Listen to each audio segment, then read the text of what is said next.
ஒரு அழகான கிராமத்தில் ஒரு நல்ல மனசுடைய விவசாயி ஒருவர் வாழ்ந்து வந்தார்.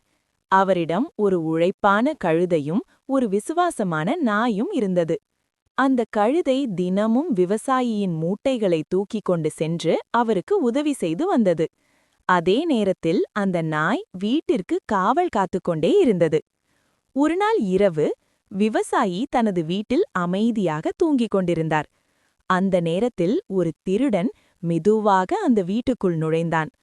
அதை பார்த்த நாய் அதிர்ச்சியளிக்கும் விதமாக எந்த சத்தமும் போடவில்லை.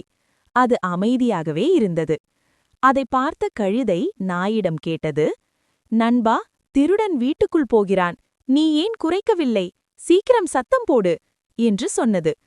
ஆனால் நாய் கோபமாக பதில் சொன்னது, இந்த விவசாயி இப்போதெல்லாம் என்னை சரியாக கவனிக்கவே மாட்டார். எனக்கு சரியாக உணவும் கொடுக்க மாட்டார். அப்படி இருக்கையில் நானேன் அவருக்காக குறைக்க வேண்டும் என்று சொன்னது.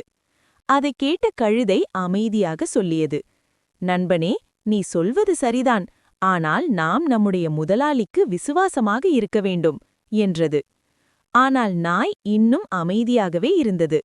அதை பார்த்த கழுதை எப்படியாவது விவசாயிக்கு உதவ வேண்டும் என்று முடிவு செய்தது.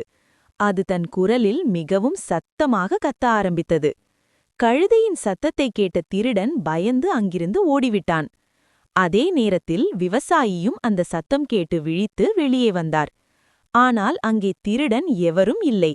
அதை பார்த்த விவசாயி கோபத்தில், எதற்காக என் தூக்கத்தை கெடுத்தாய் என்று கேட்டு கையிலிருந்த கம்பியால் அந்த கழுதையை அடித்தார். அந்த பாவம் கழுதை வலியால் அமைதியாக நின்றது. நீதி: நமது வேலையை மட்டும் பார்த்துக்கொண்டு அமைதியாக இருப்பதே நல்லது.